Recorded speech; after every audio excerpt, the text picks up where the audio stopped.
বললে এরিয়া বোঝায় বা ক্ষেত্রফল বোঝায়, সুতরাং এটা বলতে তাহলে কি বোঝাবে? 0 থেকে 1 পর্যন্ত সাপোজ x স্কয়ার dx, এটা বলতে তখন বোঝাবে এই যে 0 থেকে 1 পর্যন্ত এই অংশটার ক্ষেত্রফল কত।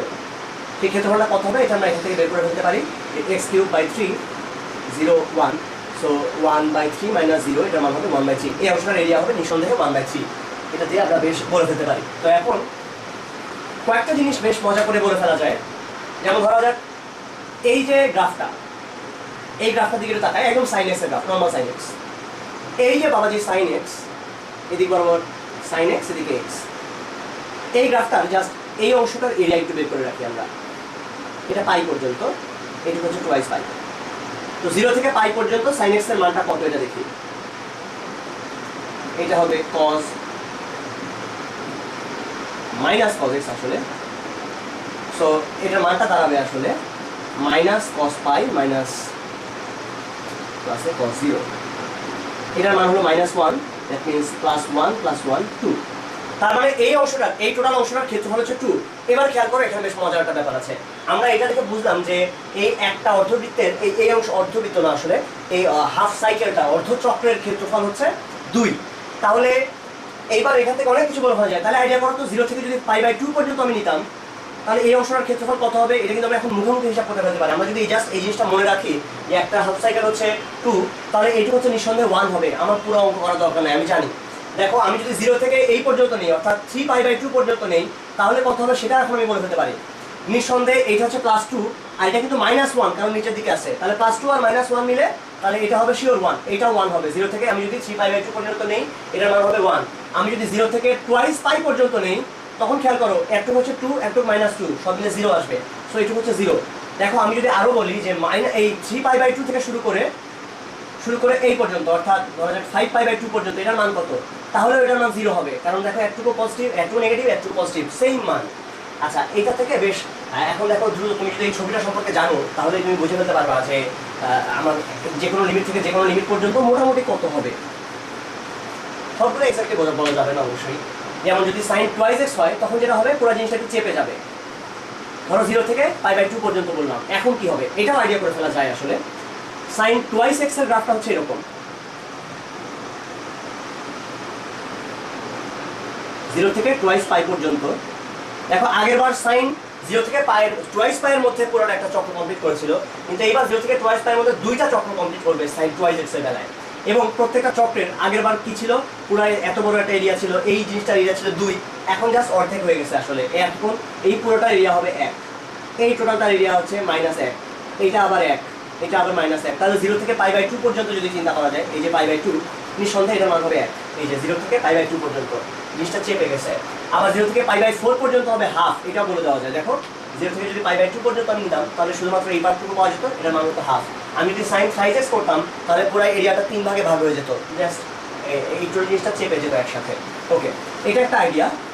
দেন আরেকটা অঙ্ক ধরা যাক এরকম টাইপের একটা অঙ্ক, যে -2 থেকে 5 পর্যন্ত মডুলাস অফ x dx, এই অঙ্কটা একবার পরীক্ষায় আসছিল। এই টাইপের একটা অঙ্ক, এক্স্যাক্টলি এইটা না। সো এইটার মান কিভাবে বের করা যায়? একটা ওয়ে হচ্ছে যে আমরা যদি ক্ষেত্রফলের কনসেপ্ট দিয়ে করি, তাহলে খুব ইজিলি বের করে ফেলা যায়। কিরকম? খেয়াল করো এটার গ্রাফটা কিরকম হবে, y = মডুলাস অফ x। এটার গ্রাফটা কিরকম? এটার গ্রাফটা হচ্ছে যে x এর তুমি যে কোনো মান বসাও না কেন, তার শুধুমাত্র মডুলাসের ভ্যালুটা পাবে y। তার মানে x এর মান যখন 1, y এর মান 1, x এর মান 1, y এর মান 1, x এর মান 2, y এর মান 2, x এর মান 3, y এর মান 3, x এর মান 0, y এর মান 0। আবার x এর মান যখন -1, তখনও y এর মান 1, x এর মান -1, y এর মান 1, x এর মান -2, y এর মান 2। অর্থাৎ এই গ্রাফটা হবে v এর মতো দেখতে। এইটা হচ্ছে y = মডুলাস অফ x।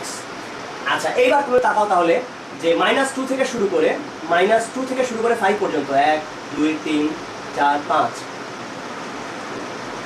বলছে যে এই -2 থেকে 5 পর্যন্ত এই টোটাল জায়গাটার এরিয়া কত। এই এরিয়া কত এটা আমরা আসলে ত্রিভুজের কনসেপ্ট দিয়ে বের করে হতে পারি যে এখানে টোটাল কত এরিয়া হবে। খেয়াল করে দেখো, সো ½ × 2 × 2 এবং ½ × 5 × 5, কারণ ½ × 5 × 5 বলতে এই জায়গাটার ক্ষেত্রফল বোঝাচ্ছে, আর ½ × 2 × 2 এটা বলতে বোঝাচ্ছে এই অংশটার ক্ষেত্রফল। তাহলে টোটাল ক্ষেত্রফল কত হবে সেটা এখান থেকে আসলে আমরা বলে দিতে পারি যে এখানে কত 2 প্লাস এখানে হবে 25/2, তাহলে 12.5, সো 14.5। এটা হচ্ছে এই জায়গাটা টোটাল ক্ষেত্রফল হবে, এবং নিঃসন্দেহে এটার মান হবে 29/2, 14.5। যাই হোক, সো এটাই হচ্ছে এই টোটাল এরিয়াটার ক্ষেত্রফল, মানে এই টোটাল এরিয়াটা জানবে। এখন কথা হচ্ছে যে এই জিনিসটাকে যখন পরীক্ষায় করতে হবে তখন যদি এরকম কিছু আসে তাহলে কিভাবে করবে, তখন আসলে এইভাবে আর করাটা ঠিক না। তখন যেভাবে করতে হয় আলাদা আলাদা করে পিস পিস করে নিতে হয়। যেমন আমরা এটা না বলে বরং এই ধরনের করার চেষ্টা করি, -3 থেকে -3 না, মাইনাস আরো দূরে যাই, -8 থেকে +8 পর্যন্ত x² - 4 -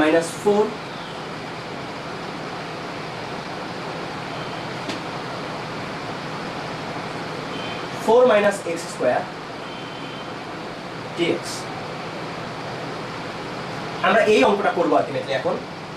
আচ্ছা, এই অঙ্কটা করার সময় প্রথম কাজ হবে ভেতরে যে পার্টটা আছে সেইটা x এর কোন কোন ভ্যালুর জন্য কিরকম মান দেয় সেই জিনিসটা একটু দেখার চেষ্টা করা। অর্থাৎ আমরা আগেই খেয়াল করি মডুলাসের প্রপার্টিটা কি। মডুলাসের প্রপার্টি হচ্ছে এরকম যে মডুলাস অফ x, এই জিনিসটার মান xই হবে যখন x গ্রেটার দেন 0। খুব সিম্পল কথা, মডুলাস অফ 4 এটার মান 4ই হবে কারণ 4 যখন গ্রেটার দেন 0। বা 4 যদি ভেতরে লেস দেন কিছু 0 জিনিস থাকে, অর্থাৎ ভেতরে যদি নেগেটিভ থাকে তাহলে কিন্তু আমি সরাসরি সেটা বসিয়ে দেই না। ভেতরে যদি নেগেটিভ থাকে সেই নেগেটিভকে পজিটিভ বানানোর জন্য সামনে একটা মাইনাস দিতে হয়। সেই কথাটা এইভাবে বলা হয় যে modulus of x = -x if x itself is negative. তার মানে x যদি নিজেই 0 হয়, 0 থেকে ছোট হয়, নেগেটিভ হয়, তখন আমরা একটা মাইনাস চিহ্ন দিয়ে এটাকে প্লাস বানিয়ে নিচ্ছি। আসলে এই ঘটনাটা এরকমই যে -4 যদি হয় x এর মানটা, তখন আরেকটা মাইনাস বসিয়ে এটাকে প্লাস বানিয়ে নেওয়া হচ্ছে আসলে, কারণ মডুলাসের মানটা সবসময় পজিটিভ। এটা জাস্ট দূরত্ব নির্দেশ করে মূল বিন্দু থেকে। সো এই কথাটাকে আমরা বলি যে মডুলাস অফ x = -x হবে when x is less than 0। আচ্ছা, আর যদি x এর মানটা নিজে 0 হয় তাহলে যে কোনো এক জায়গায় আসলে আমরা দুটোই ঠিক হবে, কারণ মডুলাস অফ x যদি x বলি তাহলেও 0 0ই থাকবে, -x বললেও 0 0ই থাকবে। এটা যে কোনো জায়গায় দেওয়া যায় এই সমান চিহ্নটা, এটা নিয়ে টেনশন নাই। সাধারণত উপরেরটাতে দেওয়া হয়, x > 0 তে দেওয়া হয়। তো যাই হোক, ধরা যাক তাহলে আমরা এই অঙ্কটা করার আগে আরেকটু সোজা একটা অঙ্ক চিন্তা করি। ধরা যাক এই -2 থেকে 5 পর্যন্তই, বাট x - 1 এরকম বলা হয়েছে, এটা dx। এই অঙ্কটা আগে করি, তারপরে আমরা এই অঙ্কটার দিকে তাকাবো। তখন আমরা যেভাবে চিন্তা করবো সেটা হচ্ছে যে মডুলাস অফ x - 1, এই জিনিসটার মানটা x - 1ই হবে when x - 1 greater than 0। আমরা একসাথে সবকিছু একসাথে x - 1 দিয়ে চিন্তা করেছি। বা x এর মান যদি greater than 1 হয় তখন greater or equal, একবার লিখি, x এর মান যদি greater or equal 1 হয় তখন এটার মান ওইটা নিজেই হবে। আর x - 1 মডুলাস অফ x - 1 এর মানটা মাইনাস অফ x - 1 হবে when x - 1 less than 0। That means x এর মানটা 1 থেকে যদি ছোট হয়। তাহলে 1, এই ব্যাপারটা এখানে কিন্তু খুব গুরুত্বপূর্ণ। অর্থাৎ 1 এর আগ পর্যন্ত এই ফাংশনটা হচ্ছে এরকম -x - 1, আর 1 এর পর থেকে ফাংশনটা হচ্ছে +x - 1, এই জিনিসটা। অর্থাৎ এই অংশটাকে আমরা দুইটা পার্টে আগে ভাগ করে নেব, -2 থেকে 1 পর্যন্ত। এই 1 কথাটা কোথা থেকে আসলো? এই যে এখানে আমরা 1 দেখেছিলাম যে 1 এর আগ পর্যন্ত কি হয়, 1 এর পর পর্যন্ত কি হয়। সো আমরা এই পুরো জিনিসটাকে দুইটা পার্টে প্রথমে ভাগ করে নিলাম, -2 থেকে 1 পর্যন্ত, 1 থেকে 5 পর্যন্ত। দেন এইবার আমরা খেয়াল করি যে -2 থেকে 1 পর্যন্ত x এর মান যখন -2 থেকে 1, অর্থাৎ 1 থেকে ছোট, তখন কিন্তু সে এই ফাংশনটা ফলো করে। অর্থাৎ এটা হচ্ছে -1 থেকে, এবং 1 থেকে যখন বড় হয় তখন সে কোনটা ফলো করে? 1 থেকে বড় হলে সে সরাসরি x - 1 ওই ফাংশনটাই কিন্তু ফলো করে। দেন তারপরে আসলে এগুলোর মান খুব ইজিলি বের করে ফেলা যাবে।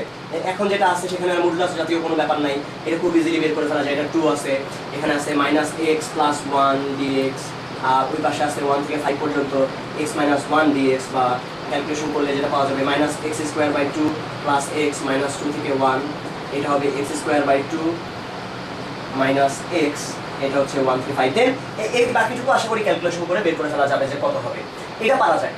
সো এখন আমরা মাঝখানে যে অঙ্কটা ছিল সেই অঙ্কটা একটু দেখার চেষ্টা করি। -8 থেকে 8 পর্যন্ত মডুলাস অফ 4 - x² dx, এটা কিভাবে বের করা যাবে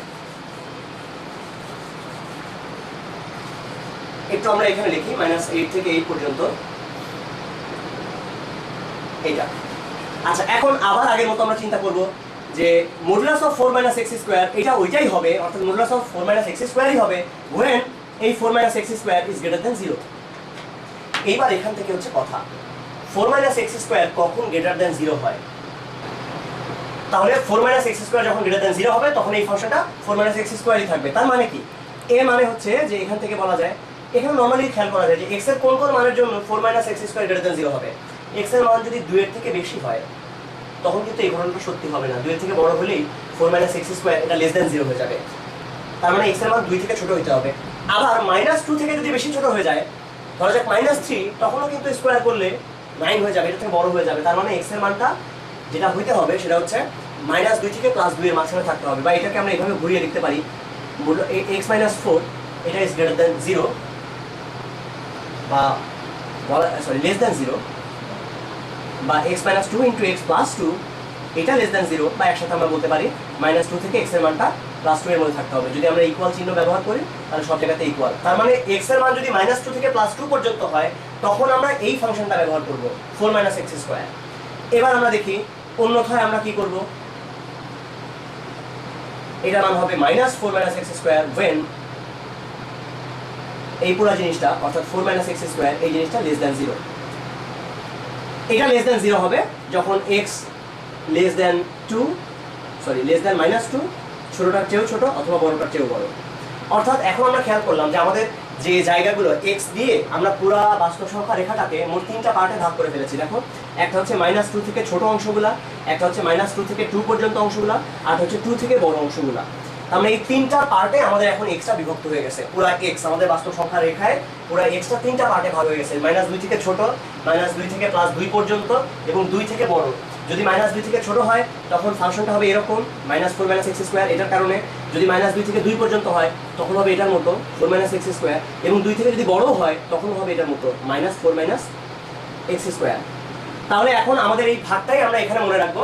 তাহলে খেয়াল করে এখানে কি করছি, -8 থেকে -2 পর্যন্ত। ধরো এটা হচ্ছে -8, এটা হচ্ছে +8, তাহলে ভাগগুলোর দিকে তোমরা তাকাও। -8 থেকে -2 পর্যন্ত নেব, -2 থেকে +2 পর্যন্ত নেব, 2 থেকে 8 পর্যন্ত নেব।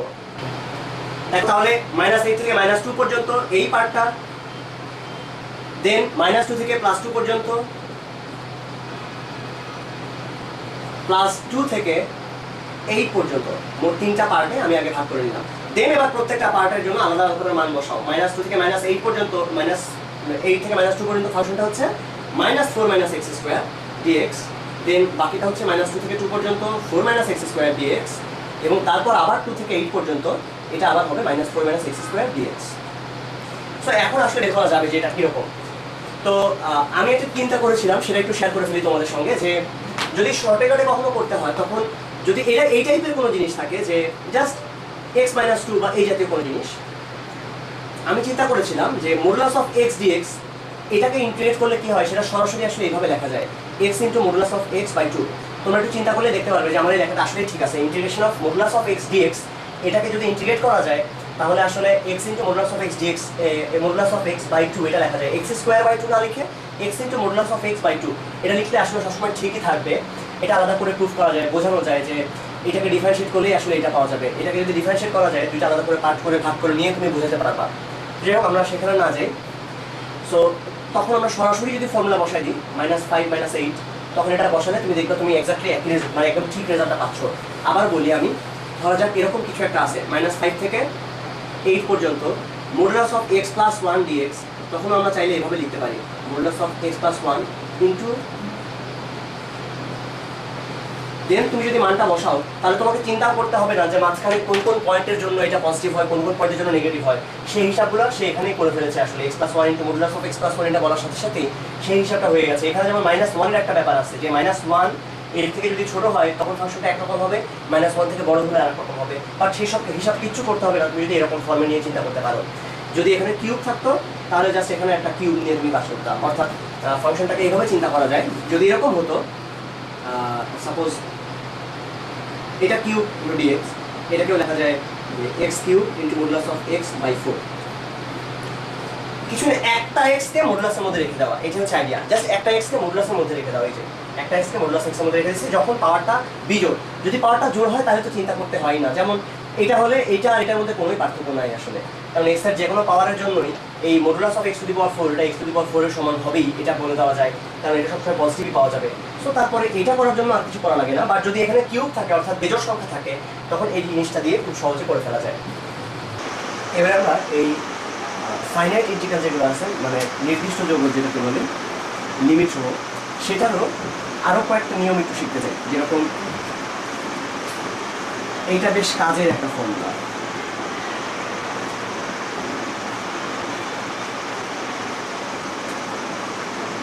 এটা দিয়ে অনেক সময় অনেক কাজ করে ফেলা যায়। যে 0 to a function of x dx, এটাও যা 0 থেকে a পর্যন্ত function of a minus x dx, এটাও সেম। এখন অবশ্যই এটা ব্যাখ্যার দাবিদার যে এটা কী হলো আসলে, কেন এরকম জিনিসটা হলো।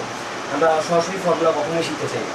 তো এটা আসলে সিম্পল। এটা বুঝতে গেলে গ্রাফের শিফটিং সম্পর্কে একটু ধারণা থাকা লাগে, ছোটো করে।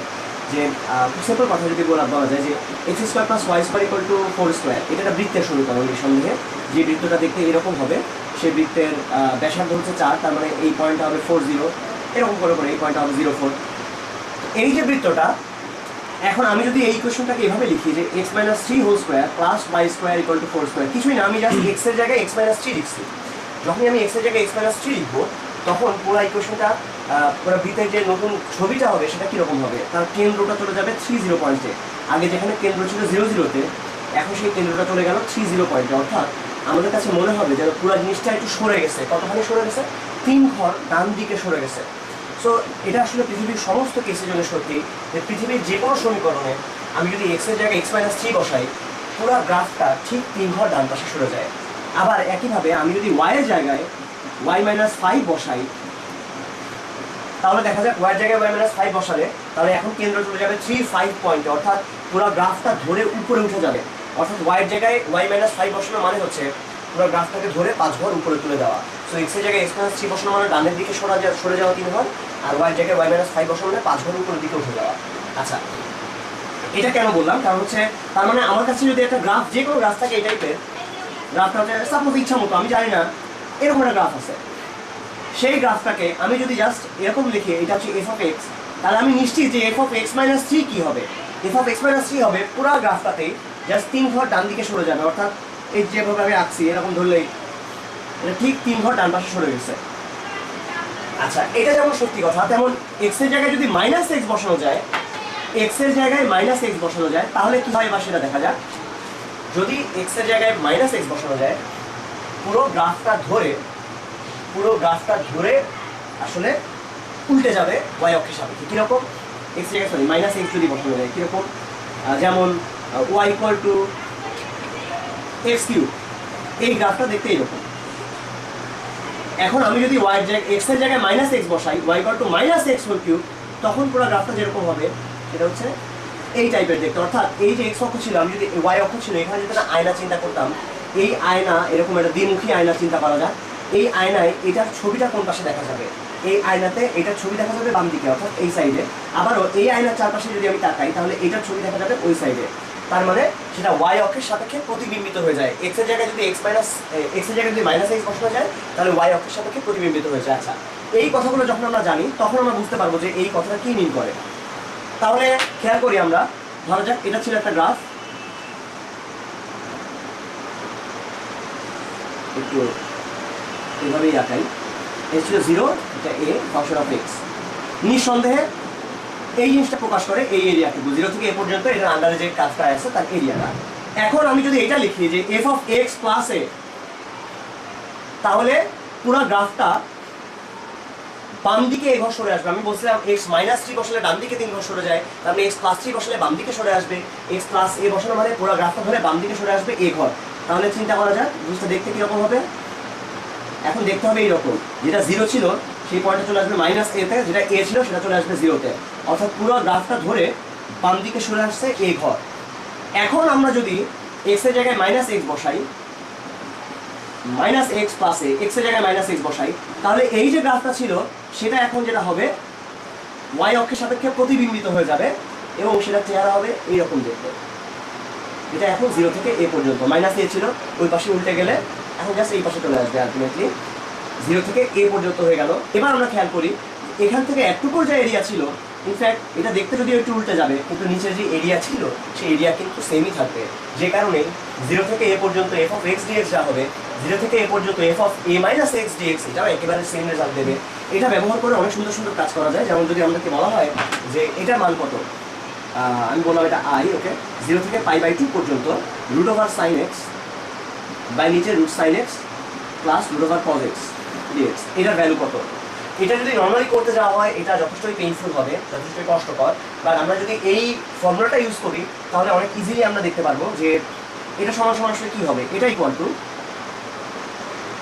এটা সমান সমানই আবার লেখা যায় যে 0 থেকে π/2 পর্যন্ত f of a minus x, a হচ্ছে এখানে pi by two, that means তার মানে সাইনের জায়গায় আমরা তাহলে সাইন এক্স এর জায়গায় লিখতে পারবো pi by two minus x, নিচেও এখানে থাকবে sine of pi by two minus x plus cos of root over cos of এখানেও pi by two minus x তার সঙ্গে ডিএক্স। যেটা দাঁড়ালো সেটা হচ্ছে এরকম, উপরে হয়ে গেল রুট ওভার কজ এক্স, নিচে root over cos x plus sine x, root over sine x. তাহলে এখন আমরা তাকাই এই জায়গাটাতে i ইকুয়াল টু 0 থেকে পাই বাই 2 পর্যন্ত root over sine x by root over sine x plus cos x. আবার এই একই i equal to 0 to pi by 2, 0 থেকে পাই বাই 2 পর্যন্ত root over cos x by cos x plus sine x. এখন এই দুটো তো সেম, তাহলে এটাও i আবার এটাও তো i, এই দুটোকে যদি আমরা যোগ করে দিই তাহলে পাবো টুয়াইস i ইকুয়াল টু 0 থেকে পাই বাই 2 পর্যন্ত, উপরে পাওয়া যাবে এখন root over sine x plus cos x, আর নিচেও কিন্তু আছে root over sine x plus cos x, দুই জায়গাতে নিচের অংশটা সেম। তাহলে আমরা এটা একসাথে মিলে তাহলে দেখবো এই দুটো 1 হয়ে যাবে কাটাকাটি করে, সো এটা জাস্ট থাকবে dx, দ্যাট মিন্স 0 থেকে পাই বাই 2 পর্যন্ত এটার ভ্যালু হবে শুধু pi by 2, twice pi equal to pi by 2, তার মানে twice i equal to pi by 2, তাহলে i মানে হবে পাই বাই 4, অর্থাৎ 0 থেকে পাই বাই 2 পর্যন্ত এটার ভ্যালু এটা জাস্ট পাই বাই 4। আমরা এখানে কোনো ইন্টিগ্রেশনের কোনো অঙ্কই করি নাই, আমরা জাস্ট এই ফর্মুলাটা ব্যবহার করছি করে মানটা বসিয়ে দিয়েছি। ইনফ্যাক্ট এটার একটা জেনারেল ফর্ম আছে, এই যে ফর্মুলাটা এই মাত্র আমরা লিখলাম, এটা তো 0 থেকে a পর্যন্ত হলে যদি a থেকে b পর্যন্ত হতো তখন এটা দাঁড়াতো আসলে a plus b minus x. এটাও আমরা একটু আগে যেভাবে প্রমাণ করেছি চাইলে সেভাবে প্রমাণ করে ফেলা যায়, সেভাবে ছবিতে দেখে বোঝা যায়। এবারে আসা যাক ক্ষেত্রফল। ওই ধরা যাক বললো যে একটা উপবৃত্ত আছে এরকম দেখতে x square by a square plus y square by b square equal to 1, এই উপবৃত্তটার ক্ষেত্রফল কত? তো এরকম ক্ষেত্রফল যদি আমাদেরকে বের করতে হয় সেক্ষেত্রে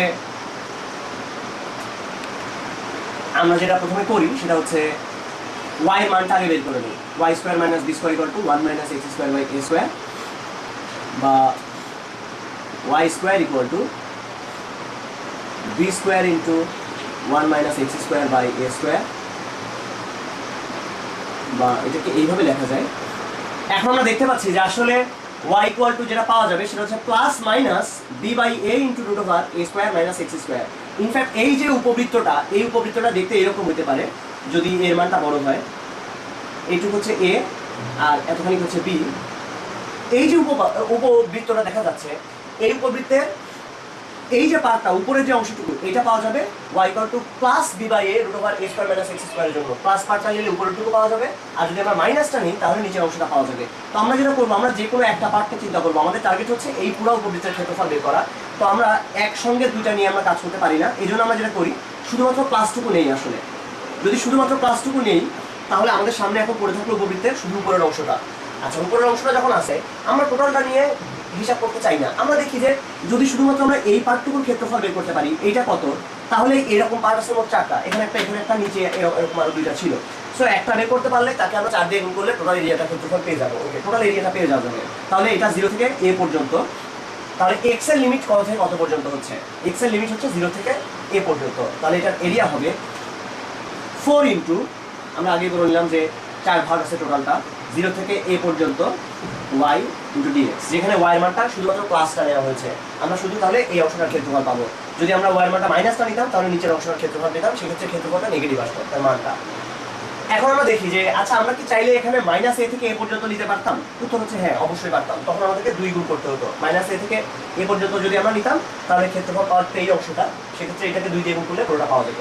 তো আমরা যেটা করি সিম্পলি 4 ইন্টু 0 থেকে a পর্যন্ত y dx। আচ্ছা, এবারে এই অংশটার মধ্যে যে ক্যালকুলেশনটা আসবে সেটা এরকম হবে 4 ইন্টু 0 থেকে a পর্যন্ত y এর মান হচ্ছে b by a into root over a square minus x square dx, বা 4 ইন্টু b বাই a 0 থেকে a পর্যন্ত root over a square minus x square dx। এখন একটা কথা একটু বলে রাখি যে এইখানে এই মাত্র আমরা যেটা পেয়েছি 0 থেকে a পর্যন্ত root over a square minus x square, এইটা এই টাইপের অঙ্কে প্রায়ই আসে, প্রায় এই জাতীয় ফর্ম পাওয়া যায়। সেক্ষেত্রে যেটা করতে হয় x equal to a side ধরে ধরতে হয়। আমি সেটা ধরে এখানে অঙ্ক করতে পারবো, বাট আমি আগেই বলে রাখি যে এটার ভ্যালুটা আসলে খুব সিম্পলি চিন্তা করা যায় যে 0 থেকে a পর্যন্ত root over a square minus x square dx এর মান কত। এটার মানটা এমনিতেই আইডিয়া করে ফেলা যায় যদি বৃত্তের সম্পর্কে আইডিয়া রাখা যায়। আমরা জানি বৃত্তের ইকুয়েশন হচ্ছে y square plus x square equal to a square, বা এভাবে চিন্তা করা যায় y equal to plus minus root over a square minus x square. এটাই তো একটা বৃত্ত, যে বৃত্তটার ব্যাসার্ধ হচ্ছে a। এখন আমরা যদি 0 থেকে a পর্যন্ত root over a square minus x square নেই, এটার মানে হচ্ছে 0 থেকে a পর্যন্ত root over a square minus x square, শুধু প্লাসটা নিয়েছি, তার মানে একটা বৃত্তের আসলে 4 ভাগের 1 ভাগ পাওয়া যাচ্ছে। এই বৃত্তের ক্ষেত্রফল কত এটা তো আমরা জানি। আমরা জানি যে বৃত্তের ক্ষেত্রফল হচ্ছে পাই ইনটু ব্যাসার্ধ স্কয়ার, তার মানে পাই ইনটু a স্কয়ার হচ্ছে এই বৃত্তের ক্ষেত্রফল। যদি বৃত্তের ক্ষেত্রফল হয় পাই ইনটু a স্কয়ার, তাহলে বৃত্তের 4 ভাগের 1 ভাগের ক্ষেত্রফল হবে পাই a স্কয়ার বাই 4। তার মানে ইন্টিগ্রেশন 0 থেকে a পর্যন্ত limit root over a square minus x square dx, এটার মান হচ্ছে আসলে pi by 4 into a square, pi a square by 4, পুরো বৃত্তের 4 ভাগের 1 ভাগ। সেটা আমরা এখানে আসলে ইউজ করে ফেলতে পারি।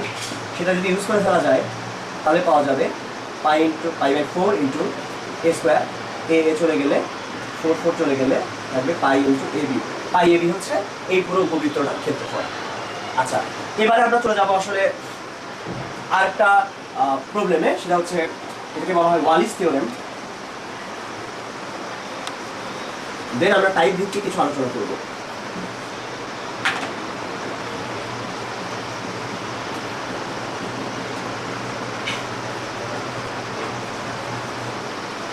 ওয়ালিস থিওরেমে যদি এরকম থাকে, লিমিটটা খেয়াল করো 0 থেকে পাই বাই 2 পর্যন্ত, ধরা যাক sin two the power 8 x dx।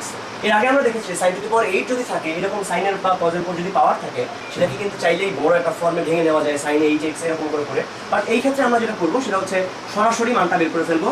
এখানে যদি 8 থাকে তাহলে নিচেই আগে 8 লিখে নেব, আর এর চেয়ে এক ছোট যেটা 7 উপরে লিখলাম। দেন 2 2 করে উপরে কমবে, নিচেও কমবে।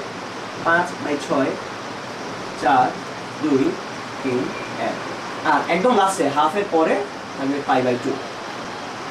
যদি এটা জোড় হয়, অর্থাৎ n এর মান যদি জোড় হয়, যদি n এর মান বিজোড় হয়, আগেই বলে রাখি 0 থেকে পাই বাই 2 পর্যন্ত sin two the power 8x সোজা, cos two the power 8x কিন্তু একই হবে। আমরা একটু আগে যে ফর্মুলা শিখেছি a মাইনাস x দিয়ে, সেটা দিয়ে এটা প্রমাণ করা যায়। এটা আর এটা একদম একেবারে সেম জিনিস, এই দুটো একেবারে সেম হবে।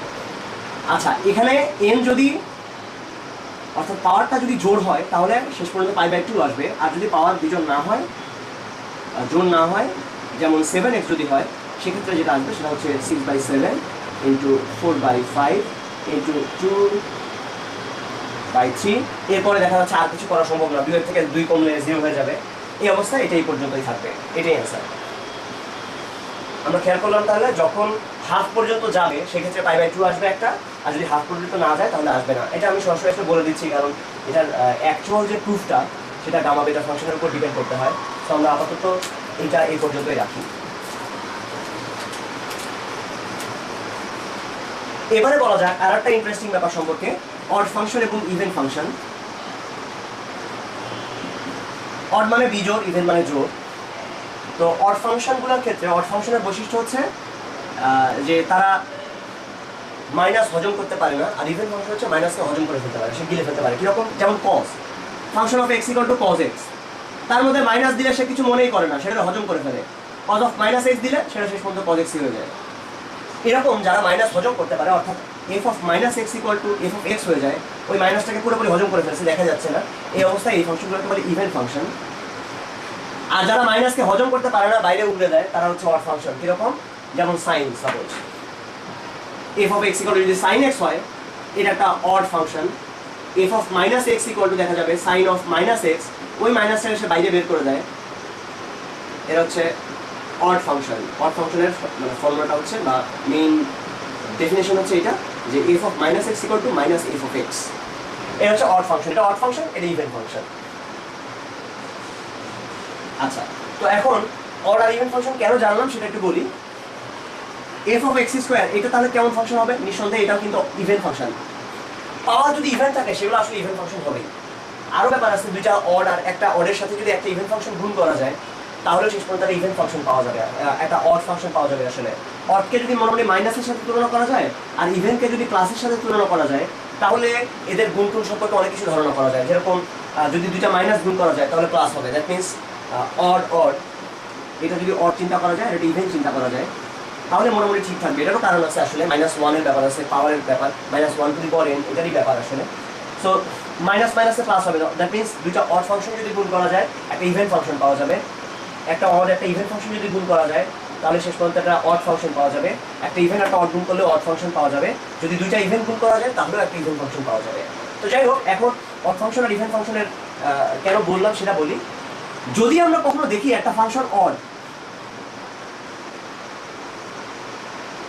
ধরা যাক x square into sine square x by cos x, এটা একটা অড ফাংশন। কিভাবে বুঝলাম? এক্স কিউব একটা অড ফাংশন, এক্স এর পাওয়ার অড থাকলে সেটা অড আসলে, কারণ এফ অফ মাইনাস এক্স বললে সেখানে এই মাইনাসটা বাইরে বের হয়ে আসবে। সাইন স্কোয়ার এক্স, যেহেতু স্কোয়ার করছি, স্কোয়ার করার কারণে সাইন, যেহেতু যদিও সাইন নিজে একটা অড ফাংশন কিন্তু দুইটা অড গুণ হয়েছে, sine x into sine x, এটা নিঃসন্দেহে একটা ইভেন ফাংশন হবে। তাহলে এটা ইভেন। এখানে চিন্তা করো এইভাবে যে এটা মাইনাস, এখানে দুইটা প্লাস একসাথে গুণ আকারে আছে, আর নিচেও এটা প্লাস আসলে, কারণ এটা ইভেন ফাংশন। আলটিমেটলি কিন্তু থাকবে সেটা একটা মাইনাস, তার মানে এটা একটা নিঃসন্দেহে অড ফাংশন। আচ্ছা, অড ফাংশনের বৈশিষ্ট্য হচ্ছে, অড ফাংশনের মজা হচ্ছে, আমি যদি মাইনাস এ থেকে এ পর্যন্ত এটার ইন্টিগ্রেট করি, এটার ভ্যালু হবে 0। যে কোনো একই লিমিট থেকে, অর্থাৎ মাইনাস π/2 থেকে π/2 পর্যন্ত যদি আমি নেই, এটা হবে 0। মাইনাস 7 থেকে যদি এটা 7 পর্যন্ত নেওয়া যায়, এটা হবে 0। কেন? কারণটা কি? কারণ অড ফাংশনগুলো কীরকম সেটা আগে বলি। অড ফাংশনগুলো দেখতে এরকম হয়। ধরো যে সাইন একটা অড ফাংশন। অড ফাংশনগুলোর মধ্যে অড সিমেট্রি থাকে, অর্থাৎ এইখানে যে অংশটা আছে এটাকে যদি 180 ডিগ্রি ঘুরায় দেওয়া যায় তাহলে ঠিক এই পাশের অংশটা পাওয়া যাবে। এটা হচ্ছে অড ফাংশনের বৈশিষ্ট্য। এমনও হতে পারে এরকম কিরিবিরি, আবার এখানেও একটা কিরিবিরি, ঠিক এইভাবেই থাকবে। বাট এটা যেরকম ছিল এটা সেই রকমই, এটাকে পুরোপুরি যদি ঘুরায় দেওয়া যায় 180 ডিগ্রি তাহলে এই পাশের অংশটা পাওয়া যায়। এটাকে বলে অড ফাংশন। অড ফাংশন দেখতে এরকম হয়। এখন তাহলে তোমরা খেয়াল করো যে আমি যদি এরকম একটা লিমিট থেকে এই পর্যন্ত আমি নেই, ধরা যাক এটা হচ্ছে মাইনাস যে কোনো একটা এ থেকে প্লাস এ, এই অংশটা হবে জাস্ট নেগেটিভ এবং এই অংশটা একই ক্ষেত্রফল হবে কিন্তু হবে পজিটিভ। সো দুইটা একসাথে মিলে আসলে 0 হয়ে যাবে। এটাই আসলে এইখানে বলা হচ্ছে যে একই লিমিট থেকে একই লিমিট পর্যন্ত গেলে তার 0 হয়ে যাবে। আর ইভেন ফাংশনের এটা হচ্ছে কার জন্য? অড ফাংশনের জন্য। বা সেটাকে আমরা ফর্মুলা দিয়ে বললে এভাবে বলতে পারি, মাইনাস এ থেকে প্লাস এ পর্যন্ত f of x equal to f of x dx equal to 0 if f x is an odd function. আচ্ছা, এবারে আসি যদি ইভেন হয় তাহলে কি হয়।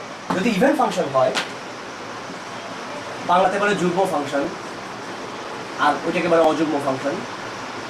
যদি ইভেন ফাংশন হয় তাহলে মাইনাস এ থেকে প্লাস এ পর্যন্ত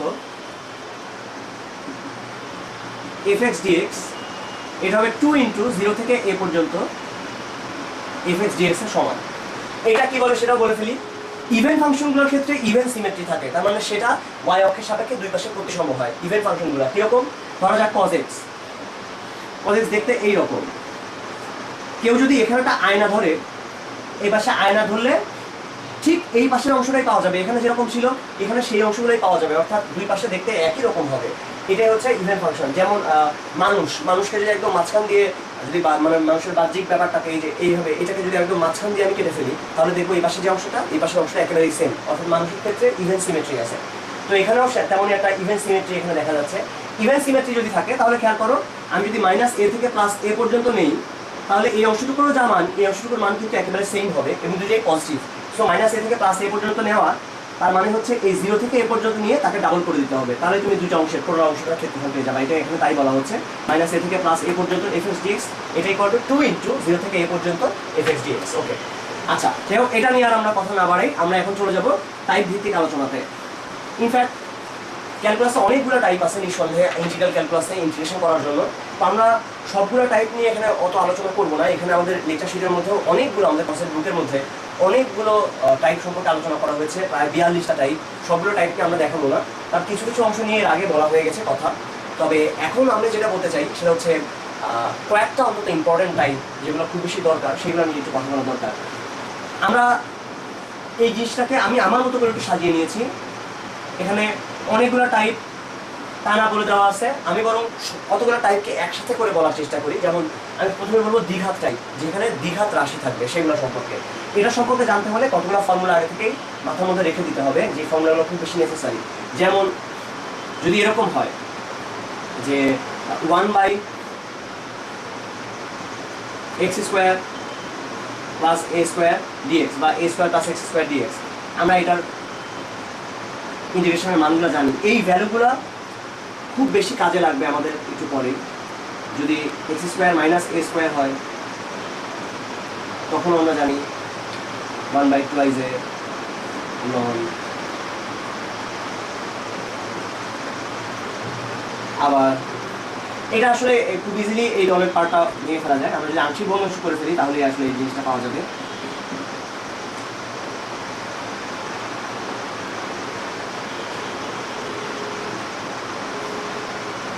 মাইনাস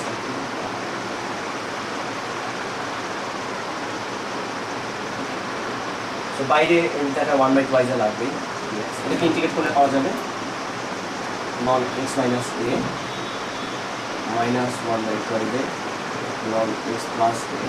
আমি দুটো লিখেছি আসলে, এটা হবে x minus a by x plus a. তো যাই হোক, এরকম যে কোনো একটা ফর্মুলা, এই ফর্মুলাগুলো মাথার মধ্যে রাখতে হবে আসলে, এই প্রত্যেকটা ফর্মুলা আমাদের অনেক কাজে লাগবে। আচ্ছা, এই জাতীয় আর যে ফর্মুলাগুলো কাজে লাগবে সেগুলো সম্পর্কে বলা যাক। যদি এরকম থাকে, এটা আমরা খুব বেশি শিখি নাই, তো এগুলো সম্পর্কে কিছু বলা যাক। যদি ফর্মুলাটা এই টাইপের হয়, এইটা কিংবা এইটা কিংবা এইটা, একটু আগে আমরা যেটা করেছিলাম, সব ক্ষেত্রেই ইন্টিগ্রেশনটা বের করার সময় যেটা ধরতে হবে সেটা একটু আইডিয়া করে নেওয়া যায়। আমরা এখানে খেয়াল করি, এর জায়গায় তুমি 1 চিন্তা করো, জাস্ট 1 চিন্তা করো এর জায়গায়, তাহলে 1 প্লাস এক্স স্কোয়ার এরকম একটা ফর্ম আছে। এখন 1 প্লাস আমরা ট্রিগোনোমেট্রি কোন জিনিসটার মান জানি, 1 প্লাস সামথিং স্কোয়ার, এটা কার মান জানি আমরা লক্ষ্য করি যে আমরা এটা জানি যে sine square x plus cos square x বা sine square theta plus cos square theta এটা ইকুয়াল টু 1। তার মানে 1 মাইনাস সাইন স্কোয়ার এটা ইকুয়াল টু হচ্ছে cos square, 1 minus something square এটা জানি আমরা। আবার sec square theta minus tan square theta এটা ইকুয়াল টু 1। তার মানে আমরা এখানে জানি যে 1 প্লাস টেন স্কোয়ার থিটা এটা ইকুয়াল টু হচ্ছে সেক স্কোয়ার থিটা। তাহলে খেয়াল করো যে 1 প্লাস সামথিং স্কোয়ার এটা বলতে আমরা আসলে তখন আমাদের মাথার মধ্যে এসে যাবে যে 1 প্লাস টেন স্কোয়ার করলে আমরা তার মানটা জানি যে এটা সেক স্কোয়ার, অর্থাৎ এই জায়গায় এক্স এর জায়গায় আমরা 10 ভাবার চেষ্টা করব। যদি এরকম হতো যে x square minus a square আছে, তখন চিন্তা করো যে এক্স স্কোয়ার মাইনাস 1 এই জাতীয় কি জিনিস 1 দিয়ে চিন্তা করো, এর মান 1 দিয়ে চিন্তা করো যে এক্স স্কোয়ার মাইনাস 1 এই টাইপের কোন জিনিস আমরা জানি। খেয়াল করো এখানে যে সেক স্কোয়ার মাইনাস 1 এটা equal to tan square theta, এই জায়গা থেকে দেখা যায় sec square theta minus 1 equal to tan square theta. তার মানে এরকম ফর্মে এই জায়গায় এক্স এর মানটা আমরা সেক থিটা ধরার চেষ্টা করব, অর্থাৎ যখন আমরা দেখবো x square minus a square তখন সেক থিটা ধরার চেষ্টা করবো, কারণ সেক স্কোয়ার মাইনাস 1 এর মান আমরা জানি। যদি আমরা দেখি যে root over a square plus x square, তার মানে 1 plus x square 1 plus tan square theta ধরার দরকার, সেই জায়গায় আমরা চেষ্টা করবো 10 ধরার। আর যদি এরকম দেখা যায় যে এ স্কোয়ার মাইনাস এক্স স্কোয়ার, তখন আমরা সাইন ধরার চেষ্টা করবো, কারণ 1 মাইনাস সাইন স্কোয়ারের মানটা আমরা জানি। এটা এই ফর্মুলাগুলো দেখে থেকে আইডিয়া করা যায়। এবং 3 জায়গাতেই তুমি যদি এরকম, যেমন এই জায়গায় আমরা বলেছিলাম এক্স এর মান tan থিটা ধরার চেষ্টা করতে হবে, শুধু tan ধরবা না, এখানে এক্স এর মানটা তুমি a tan থিটা ধরো। যখনই তুমি a tan থিটা ধরবা, খেয়াল করে দেখো a square tan square theta আসবে, সো a স্কয়ার যদি বাইরে বের করে দাও তাহলে থাকবে 1 প্লাস tan স্কয়ার, তার মানে sec স্কয়ার থিটার মান। ওকে, যেটা আসবে আমি সেই ফর্মুলাগুলো সরাসরি লিখে ফেলি, এটার ফর্মুলাটা কি হবে। আচ্ছা, এটার ফর্মুলাটা যেটা হবে আগে সেটা দেখা যাক, তারপরে এই টাইপের জিনিসগুলো। এটা হবে ln x plus root over a square plus x square plus c। এবার দেখো যদি এরকম হতো root over a square minus x square, এটা ফর্মুলা তোমাদের জানা আসলে।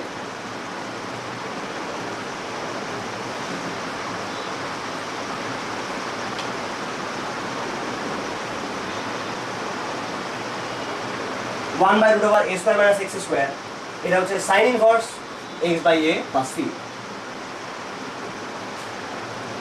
আচ্ছা, এবং এই জাতীয় আরেকটা হচ্ছে root over x square minus a square যদি হয়, সেক্ষেত্রে এটার এটার মধ্যে কোনো পার্থক্য নাই আসলে। x square plus a square এবং x square minus a square এটা তো কনস্ট্যান্ট জিনিসই, সো এটা নিয়ে আসলে টেনশন নেওয়ার কিছু নাই, দুটো সেমই আসবে। So ln of x plus x square minus a square plus c, এটার একদম সেম ফর্মুলা, এটা নিয়ে আলাদা করে ভাবার দরকার নেই। আচ্ছা, এটা হলো যদি রুট ওভারটা নিচে থাকে, এই ফর্মুলাগুলো আমাদের লাগবে আসলে। এবং যদি এরকম হয় নিচে না থেকে যদি উপরে থাকে, অর্থাৎ এই টাইপের যদি হয় root over a square plus x square, তখন আমরা কি করব। আচ্ছা, তিনটা ফর্মুলা একসঙ্গে শেখা যায়।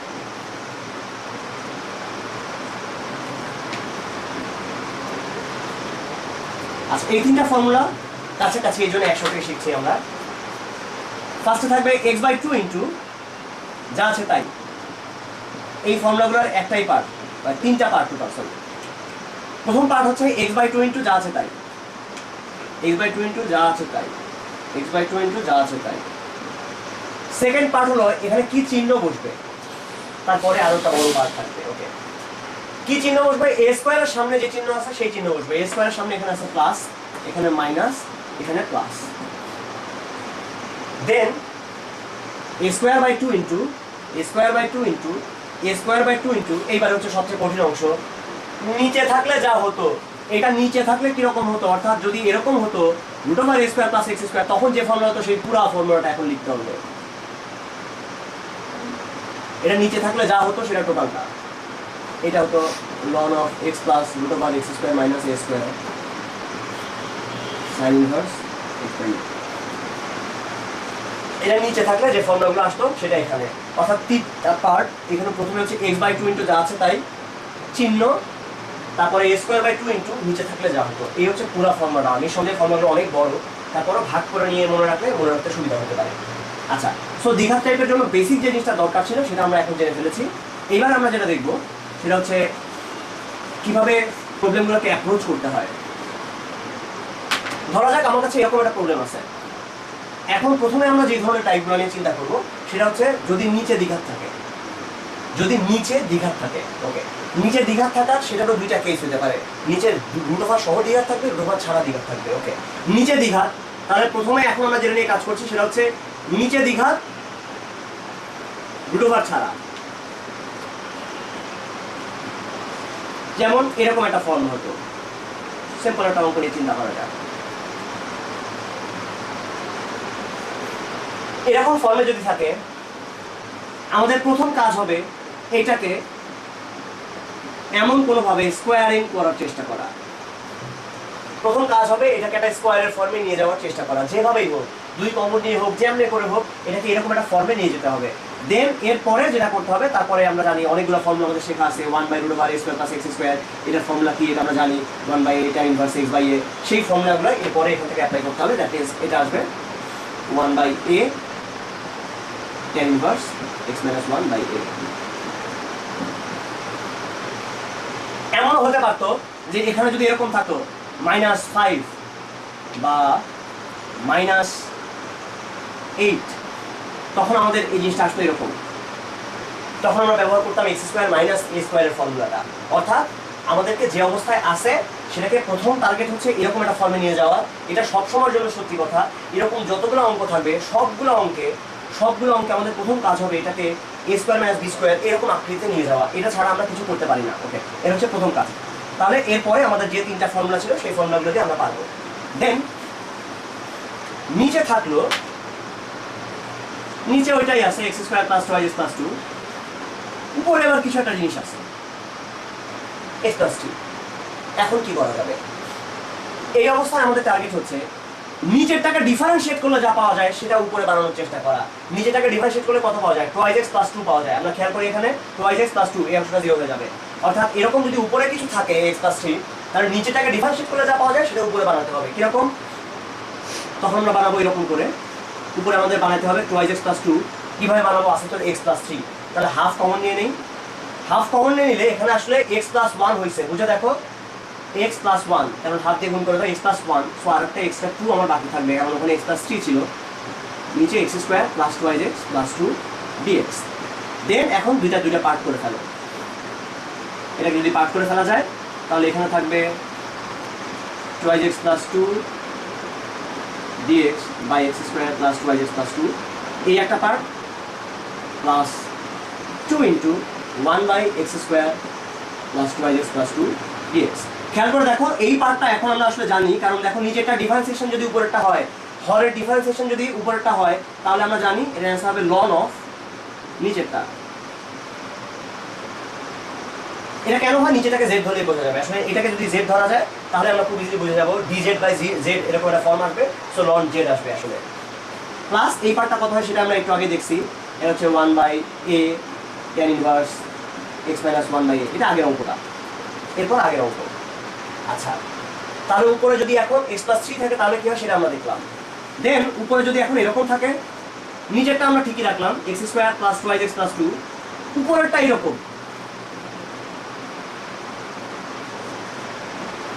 উপরে এখন দ্বিঘাত আছে। যদি উপরে দ্বিঘাত থাকে তখন নিচেরটা আগে বানায় নেব আমি জোর করে বললাম x square plus 2x plus 2। যদি এখানে 3 যদি থাকতো, সাপোজ এখানে 4 আছে, আমরা এটা বানাই তাহলে তাহলে আরো বুঝতে সুবিধা হবে। এরকম আছে তাহলে আমরা জোর করে একটা 4 নিয়ে এটা বানাই ফেলতাম, 4x square plus 5x plus 2, by নিচে যা আছে সেটা থাক। এখন কথা হচ্ছে তাহলে উপরে হলো 4x square plus 8x plus 8, 4x square plus 8x plus 8, তাহলে 4x স্কয়ার তো মিললো কিন্তু 8x হয়ে গেছে এখানে, বাট আছে ওখানে 3x, তাহলে আমরা 5x এটা নিলাম মিলানোর জন্য এবং তার সঙ্গে একটা 1 লাগবে, তাহলে এখন উপরেটা ঠিক থাকলো। এবার খেয়াল করে দেখো যে আমি যদি আলাদা করে ফেললে এই পুরো পার্টটা দাঁড়াবে জাস্ট ইন্টিগ্রেশন dx মাইনাস এখানে থাকবে 5x plus 1 x square plus 2x plus 1। এই যে অংশটা আছে সেটা কিন্তু আমরা একটু আগে করা শিখছি, আমরা জানি এই পার্টটা কি করতে হবে। এটা তো সোজা, এটা 4x হয়ে গেল, বাট ওইখানে যে পার্টটা আছে সেটাকে আবারও নিচেটা ডিফারেন্সিয়েশন হিসেবে বানাতে হবে, অর্থাৎ 2x প্লাস 2 বানাতে হবে। তার মানে আমাকে এরকম একটা জিনিস ভাবতে হবে যে 5/2 ইন্টু 2x প্লাস 2, 5/2 করলে এখানে না হয় 5x ঠিকই মিলল, বাট এক্সট্রা যেটা হয়েছে সেটা আবার 5 হয়ে গেছে। তো 5 কে সরানোর জন্য এখানে -4 করতে হবে, কারণ এখানে আছে 1। আর আমরা না করি, বাকি অংশটা পারা যাবে ঠিক আগের মতো করে। এই পার্টটা যখন আমরা নিয়ে নেবো তখন লনের একটা অংশ আসবে, আর এটা নিয়ে নিলে কি হবে সেটা আগে যেভাবে করেছিলাম তার মতো, সেটা +2। যদি এখানে কিউব হতো, নিচে এটা সেম ঠিক আগের মতোই আছে, যদি এখানে কিউব টাইপের কিছু আসতো তখন কি করতাম? তখন আমরা যেটা করতাম, তখন এটাকে এরকম করে লেখার চেষ্টা করতাম 4x into x square plus 2x plus 2, অর্থাৎ এর বড় যত কিছুই হবে না কেন আমরা চেষ্টা করব যে ভেতরে এইটাকে নিয়ে আসার চেষ্টা করা, অর্থাৎ নিচে যেটা আছে সেটাকে আনার চেষ্টা করা। যতক্ষণ বড় থাকবে ততক্ষণ নিচেটা আনার চেষ্টা করবো এরকম 4x এইসব জিনিস দিয়ে দেখো, তারপর এক্সট্রা কত থাকলো সেটা মিলানোর চেষ্টা করবা, করে আবার দেখবা দ্বিঘাত একটা জিনিস আসছে সেটাকে আগের মতো করে করলে সেটা শেষ পর্যন্ত হয়ে যাবে। অর্থাৎ এখানে পাওয়ার কত আছে সেটা ব্যাপার না আসলে আপাতত। তাহলে এতক্ষণ পর্যন্ত আমরা যেগুলো দেখলাম সেখানে নিচে দ্বিঘাত ছিল কিন্তু রুট ছিল না। আচ্ছা ওকে, এবার হচ্ছে যদি নিচে দ্বিঘাত থাকে ঠিকই কিন্তু রুট ওয়ালা, তখন কি বলবো? আগের অঙ্কটাই বাট রুট ওয়ালা। তাহলে তোমার প্রথম কাজ হচ্ছে আগেকার মতো করে এইভাবে অন্তত আগে লিখে ফেলা, এই আকৃতিতে আগে প্রকাশ করে ফেলতেই হবে, এটা ছাড়া কোনো গতি নাই। তারপরে দেখবা তোমার এরকম ফর্মুলা মনে আছে কিনা। দেখো তোমার এরকম একটা ফর্মুলা একটু আগে শেখানো হয়েছে, √x square plus a square dx, এটা equal two ln of x plus √x square plus a square plus c। এখন সেই ফর্মুলা যদি আমরা ফেলে দিই তাহলে অ্যান্সার পেয়ে যাওয়া যাবে। অ্যান্সার হবে ln of x plus c। এই পুরোটা এখন x এর মতো কাজ করবে। আচ্ছা, এটা আমরা যেটা দেখলাম সেখানে আমরা নিচে শুধুমাত্র একটা রুট রাখছি। যদি এরকম হয় যে উপরে কিছু একটা আছে, ধরা যাক 4x প্লাস 5,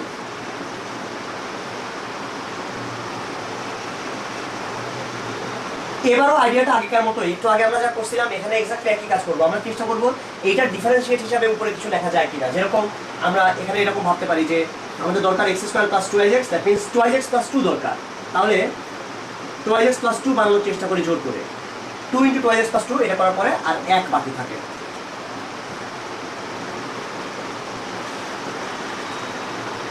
দেন এখন আমরা যেটা পেলাম সেটাকে এইভাবে লেখা যায়, এখান থেকে লিখি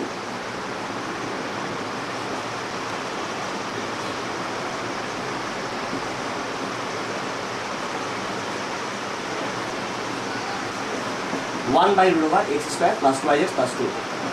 এই অঙ্কটা আমাদের আগের অঙ্ক, এইটুকু নিয়ে আমরা চিন্তা না করি, এটা ব্যাপার না, এটা নিয়ে আমরা চিন্তা না করি, বরং চিন্তা করি এই পাশের অংশটাকে নিয়ে। এইটা কি হবে? এটার জন্য আমরা নিচেরটাকে যদি z ধরে নিই, আমরা যদি চিন্তা করি নিচেরটা হচ্ছে z, সাপোজ এই যে নিচের অংশ যেটা আছে সেটাকে যদি আমরা z চিন্তা করি তাহলে দেখা যাবে, জাস্ট ওই পার্টটা করছি আমি, শুধুমাত্র ওই অংশটা, 2 ইন্টু যদি x square plus 2x plus 2 এটাকে যদি z ধরা যায় তাহলে 2x প্লাস 2 dx এটা ইকুয়াল টু হবে dz। তার মানে উপরে থাকলো dz বাই নিচে √z। আমরা জানি এটা হচ্ছে 2 ইন্টু 2 রুট ওভার জেড। এখান থেকেই বাকি অংশটা পেয়ে যাওয়া যাবে। তার মানে এটা হচ্ছে 2 বা 4 into root over x square plus 2x plus 2। Idea কিন্তু আগের মতো, এক্স্যাক্টলি আগের মতোই। আমরা এখানে যা ওখানে যা করেছিলাম এখানে ঠিক সেই কাজগুলোই আমরা করে যাচ্ছি। এবং যদি এরকমও হয় যে উপরে আসে এক্স স্কোয়ার, তখনও আগে আমরা যে কাজটা করেছিলাম, অর্থাৎ নিচের পার্টটা বানাবো, তারপরে বানাবো ডিফারেন্সিয়েশনের অংশটা, তারপরে খালি একটা একটা এরকম এক করে থাকবে, সেই কাজটাই আমরা সেম কাজটা করবো। অর্থাৎ এখানেও আমাদের প্যানিক হওয়ার কিছু নাই, একদম আগেকার মতোই। আচ্ছা, এই জায়গায় নতুন একটা ফর্ম আসতে পারে, সেই ফর্মটা একটু এখানে বর্ণনা করা যায়।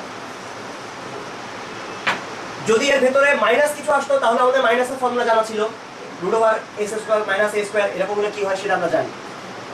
আচ্ছা, এইবার একটা কেস একটু আলাদা। যদি এরকম হয় 1 বাই সাপোজ এখানে 4x plus 5 into root over, অর্থাৎ যদি এখানে কিছু একটা গুণ আকারে থাকে যেটা এক ঘাত, তখন যেটা করতে হয় ওই পার্টটাকে পুরোটাকে 1 বাই জেড ধরে নিতে হয়। এই টোটালটাকে 1 বাই জেড ধরে নিতে হয়। অবশ্যই কোয়েশ্চেন আসবে কেন আমরা 1 বাই জেড ধরে নেব। আসলে আইডিয়াটা কি? আগেকারগুলোতে আইডিয়া মোটামুটি বোঝা যাচ্ছিল যে আমরা কি করতে চাচ্ছি। এখানে যেটা আইডিয়া সেটা হচ্ছে যদি আমরা এটাকে 1 বাই জেড ধরে নিই, নিঃসন্দেহে আমরা এখানে দেখবো যে 3dx এটা ইকুয়াল টু এই পাশে আসবে minus 1 by z square DZ.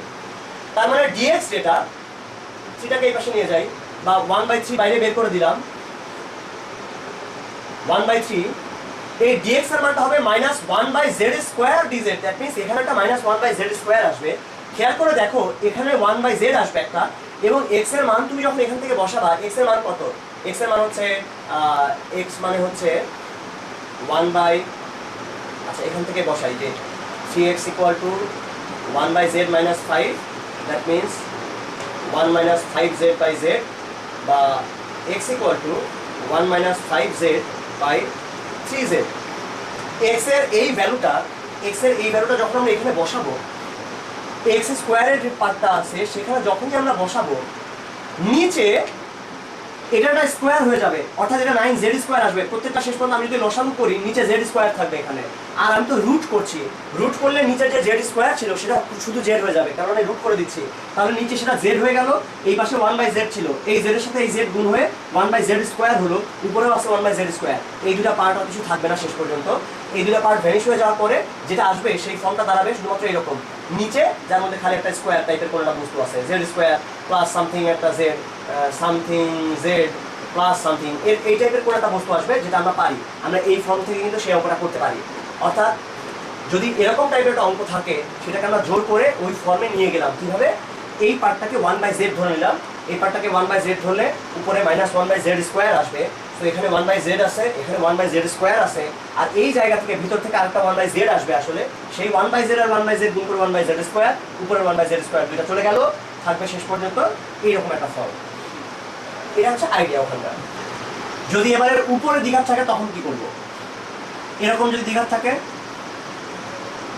তখনও আইডিয়া আগেকার মতোই। আমাদের প্রথম কাজটা এটা সবসময় হবে যে এটাকে এরকম একটা আকৃতিতে প্রকাশ করে নেওয়া, এ square x square minus a square x square plus a square, কিংবা এ স্কোয়ার মাইনাস এক্স স্কোয়ার, এই রকম ফর্মে এটাকে প্রকাশ করে নিতেই হবে, তাছাড়া আমরা কিছু করতে পারি না। এই কাজটা তোমার প্রথম কাজ। ওকে, তারপরে আমরা ফর্মুলা জানি এটা সরাসরি, যে উপরে থাকলে কি হয়, সেই এক্স বাই 2 ইন্টু পুরোটা প্লাস এ স্কোয়ার মানে হচ্ছে 1 স্কোয়ার বাই 2 লন x minus 1 plus root over x minus 1 whole square plus 1 square. এটা হচ্ছে এই পুরোটার অ্যান্সার। আচ্ছা, যাই হোক, এখানে জাস্ট আর একটা জিনিস দেখিয়ে ফেলি, তারপরে আমরা দ্বিঘাত থেকে দূরে সরবো। যদি এরকম ফর্ম থাকে 2x plus 1 into root over x square plus 2x plus 2, এরকম কেসে বাইরে যদি এক ঘাত থাকে এরকম গুণ আকারে, তখন চেষ্টা করবো যে এটাকে এর ভেতরে যে অংশটা আছে তার ডিফারেন্সিয়েশন হিসেবে প্রকাশ করার। আগেও কিন্তু আমরা এই কাজটাই করেছি। এরকম যদি উপরে কিছু থাকতো সেটাকে আমরা ডিফারেন্সিয়েশন আকারে প্রকাশ করার চেষ্টা করেছি। এখানেও এক্স্যাক্টলি সেই কাজটাই আমরা করার চেষ্টা করব। যদি উপরে কিছু থাকে, আসলে এটা করাটাই সবচেয়ে সুন্দর, যে আমরা এটাকে 2x plus 2 minus 1 into x square plus 2x plus 2 dx এই আকারে প্রকাশ করতে পারি।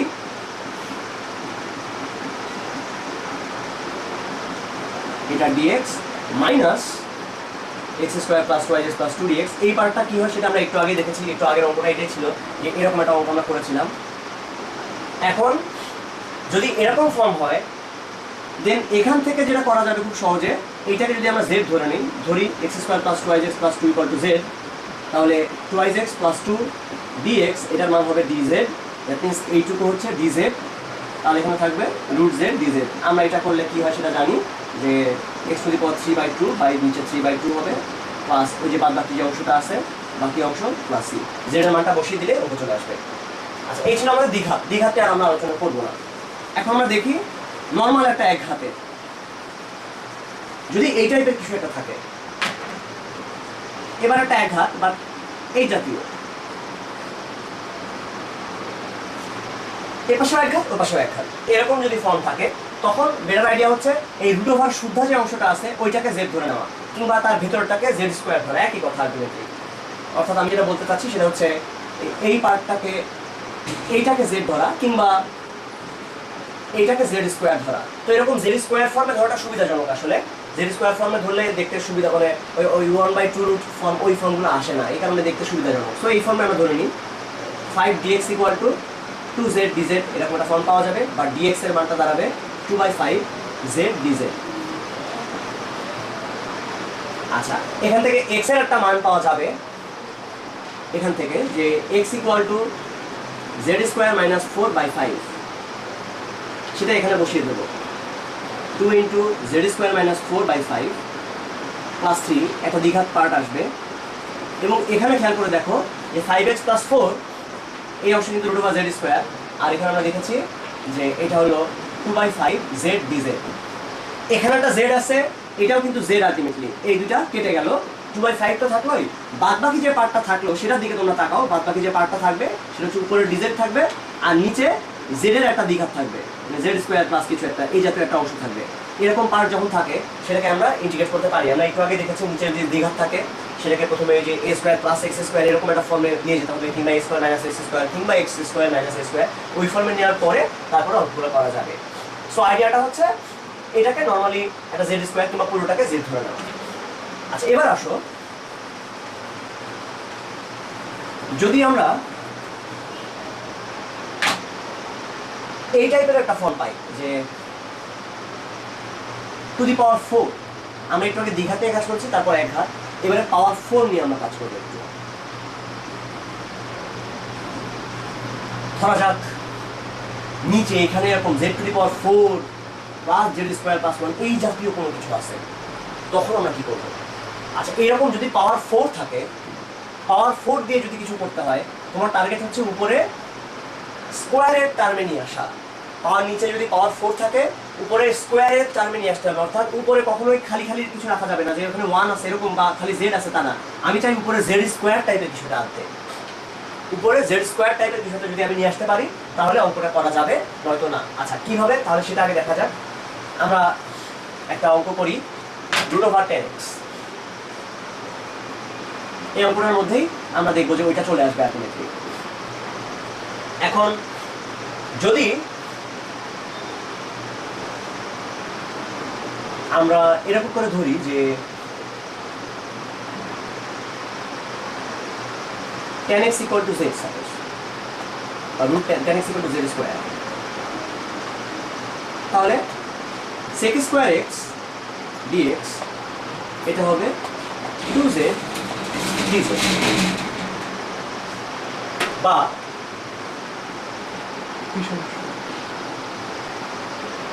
dx equal to 2z by sec square x dz, 2z by sec square x কে লেখা যায় 1 plus tan square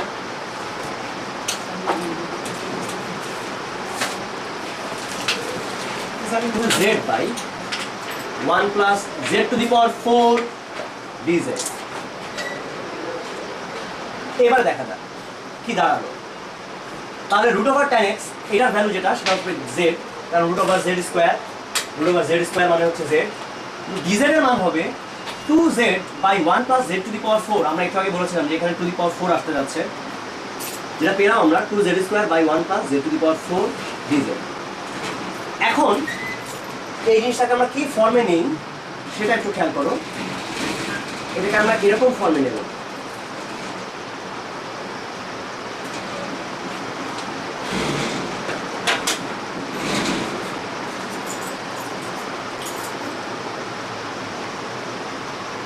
Z square minus one dz, আর এখানে z square plus one dz, দুটা যোগ করলে টু জেড স্কোয়ার থাকবে, ওয়ান ওয়ান চলে যাবে।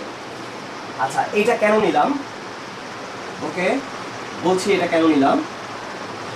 আমি এখন উপরে নিচে জেড স্কোয়ার দিয়ে ভাগ করে দিচ্ছি।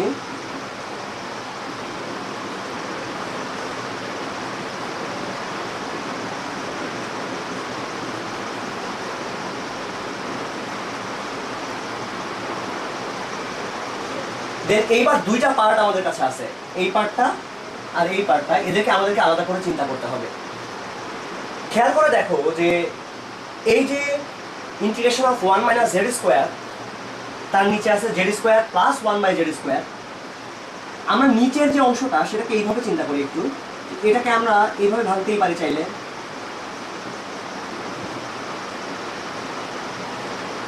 আবার একই জিনিসকে আমি চাইলে লিখতে পারতাম a square plus b square formula, a plus b whole square minus two বিও লেখা যায়, a minus b whole square plus two বিও লেখা যায়। আমরা কোনটা লিখবো সেটা ডিপেন্ড করে এখানে কেমন আছে আর উপরে কেমন আছে সেটার উপরে। উপরে যেহেতু ওয়ান মাইনাস জেড স্কোয়ার আছে, এই কারণে আমি এই নিচে প্লাস লিখছি। কেন? কারণ এখন আমি যদি এইটাকে কিছু একটা ধরে নিই, সাপোজ এই জিনিসটাকে আমি যদি ওয়াই ধরি, z plus one by z কে যদি আমি ওয়াই ধরি, তখন এটাকে ডিভাইডেড করলে পাওয়া যাবে কত, one minus one by z square dz, এটা ইকুয়াল টু ডিওয়াই। খেয়াল করে দেখো উপরে আছে ওয়ান মাইনাস জেড স্কোয়ার। আর এই জায়গায় আমি সেম কাজটাই করব, বাট আমি লিখবো এইভাবে, নিচে লিখবো z minus one by z whole square plus two into z into one by z. আগেরবার আমি এখানে প্লাস করছিলাম, এখানে মাইনাস করছি কেন? কারণ আমি জানি উপরে এখন আমার কাছে প্লাস আছে, one plus one by z square আছে। আমি জানি z minus one by z কে যদি ডিফারেন্সিয়েট করা যায় তাহলে ওয়ান প্লাস জেড স্কোয়ার হবে। অর্থাৎ এইটা দিয়ে ডিফারেন্সিয়েট করে আমি উপরেরটা বানানোর চেষ্টা করছি, এটাই হচ্ছে আমার আইডিয়া। তাহলে এটাকে আমি যদি ওয়াই ধরে নিই, এই অংশটাকে যদি ওয়াই ধরি, তাহলে উপরেটা হবে এখন ডিওয়াই পুরো জিনিসটা, আর এটা জাস্ট টু, এটা নিয়ে টেনশন করার কিছু নাই। ফলে এটা দেখতে কিরকম দাঁড়াবে, এটা দাঁড়াবে এরকম দেখতে, যে এটা হচ্ছে integration dy by y square minus two. আর ওই পাশের যে পার্টটা আছে সেটা কিরকম দাঁড়াবে, আমি যদি ধরে নিই এটা পি, সাপোজ এর অংশ হচ্ছে পি, তাহলে পি স্কোয়ার প্লাস টু আর উপরে হচ্ছে ডিপি। খেয়াল করে দেখো এই দুইটাই কিন্তু এখন আমরা আগের মতো করতে পারি, আমরা দ্বিঘাতের ফর্মুলা অনেকগুলো শিখছি। সো এখন এই অংশটা আমরা শেষ পর্যন্ত ইন্টিগ্রেট করতে পারবো। আমরা পুরো অঙ্কটা না করে দেখাই, বাট মেইন আইডিয়াটা হচ্ছে এরকম। পাওয়ার ফোর থাকলে তার মানে উপরে আমাদেরকে স্কোয়ারের টার্মে নিয়ে যেতে হবে। যদি এরকমও থাকতো, তার মানে হচ্ছে যদি এরকম একটা অঙ্ক থাকতো one by z to the power four plus one, আমরা যেটা করতাম আসলে সেটা হচ্ছে এরকম, উপরে z square plus one minus z square minus one, এরকম একটা ফর্মে এটাকে বানিয়ে নিতাম। দেন বাইরে একটা হাফ প্রয়োজন হলে সেই হাফটা রাখতাম। তাহলে দেখো এখানে তো কত টু চলে আসে, সো টু কে দূর করার জন্য একটা হাফ রাখছি। দেন বাদ বাকি অঙ্কটা কিন্তু আগের মতোই, ঠিক এই অঙ্কগুলো আসবে, মাঝখানে একটা মাইনাস চিহ্ন আসবে। সো এরকম যদি নিচে পাওয়ার ফোর থাকে তাহলে সেটাকে উপরে স্কোয়ারের ফর্মে নিয়ে যাওয়াটা হচ্ছে বেটার। আচ্ছা এবার আসো পাওয়ার এন নিয়ে চিন্তা করি।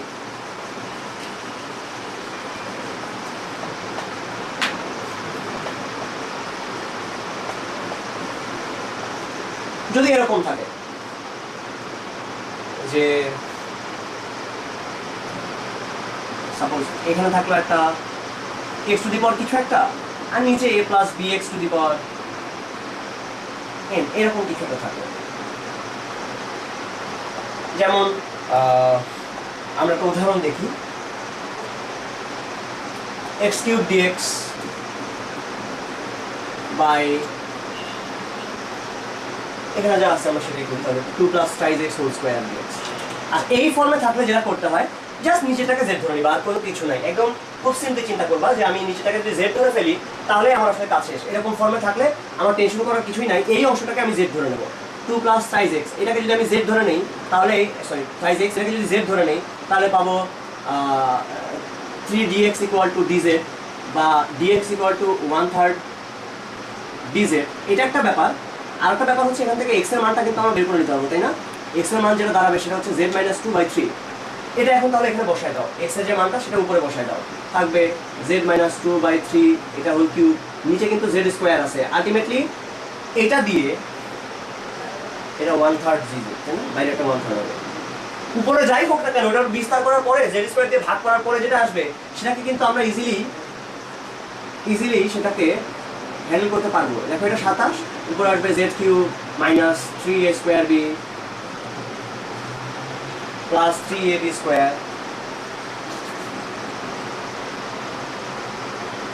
Minus 8 by z square. এই 27 যদি এখানে বাইরে চলেও আসে তাহলে 1/81 হলো, সেটা ব্যাপার না। জেড স্কোয়ার দিয়ে তুমি যখন এটাকে ভাগ করে দিবা, এটা হয়ে যাবে Z minus 6 plus 12/z minus 8/z square. এদের প্রত্যেকটা কিন্তু আমি আলাদা করে করে ইন্টিগ্রেট করে ফেলতে পারি, যেটা খুবই সিম্পল একটা অঙ্ক হয়ে যাবে তখন। তারপরে নিচের পার্টটাকে জাস্ট এই অংশটাকে যে ধরে নিলে এই ধরনের অঙ্কগুলো সলভ হয়ে যাবে। আচ্ছা, এখন আর একটা ফর্ম, যদি এরকম কিছু থাকে যে উপরে জাস্ট dx আছে, নিচে x into a plus b x to the power m এরকম আছে, তখন এই অঙ্কটা দুইভাবে করা যায় আসলে। এই পুরো জিনিসটাকে আমরা চাইলে, ধরা যাক এই অঙ্কটাই আমরা করবো, এটাকে দুইভাবে করা যায়। একটা হচ্ছে আমরা যদি a plus b x to the power n এই অংশটাকে 1/z স্কোয়ার ধরে নিই, অথবা খুব সিম্পলি করা যায় এইভাবে, আমি উপরে নিচে x to the power n minus 1 দিয়ে গুণ করে দিই। উপরে নিচে x to the power n minus 1 দিয়ে গুণ করলে তাহলে এটা x to the power n হয়ে যাবে, উপরে থাকবে x to the power n minus 1। একটা শুধুমাত্র x যদি থাকে আর ভিতরে যদি এরকম থাকে, সেই অবস্থায় তাহলে আমরা কি পাবো?